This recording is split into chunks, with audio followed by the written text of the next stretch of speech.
ఇప్పటికే కొన్ని నేర్చుకున్నారు, మనని కాపీ కొట్టి కొన్ని కార్యక్రమాలు పెట్టుకున్నారు.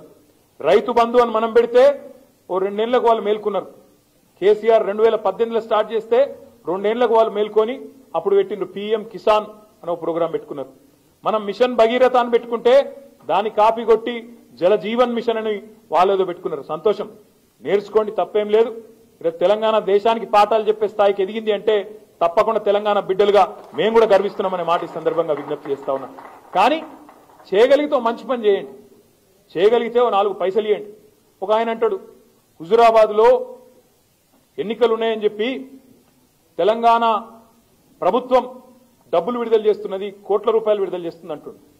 సరే, మేమంటే చిన్నోళ్ళం, ఒక రాష్ట్రాన్ని నడుపుతున్నాం, చిన్న ప్రభుత్వం, చిన్న రాష్ట్రం. నేను అడుగుతా ఉన్న భారతీయ జనతా పార్టీ మిత్రుల్ని, మిమ్మల్ని ఏమన్నా ఆపుతుండా? మీరు కూడా ఇయ్యండి. మొత్తం తెలంగాణకు 1000 కోట్ల రూపాయలు వరదలాగా పంపండి, వద్దంటున్నావా? మేమేమైనా అడ్డం పడుతున్నావా? హుజురాబాద్కు ఒక 1000 కోట్ల ప్యాకేజ్ ప్రకటించి వద్దంటున్నావా? పాత కరీంనగర్ పార్లమెంట్కి పైసలు మేము వద్దంటున్నావా?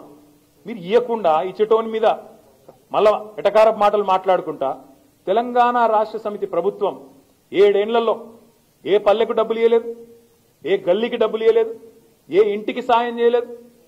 ప్రతి ఒక్కరి వెతికి పేదవారు ఉంటే సాయం చేస్తున్న ప్రభుత్వం, మనసున్న ప్రభుత్వం, సంక్షేమ ప్రభుత్వం కేసీఆర్ గారి ప్రభుత్వం.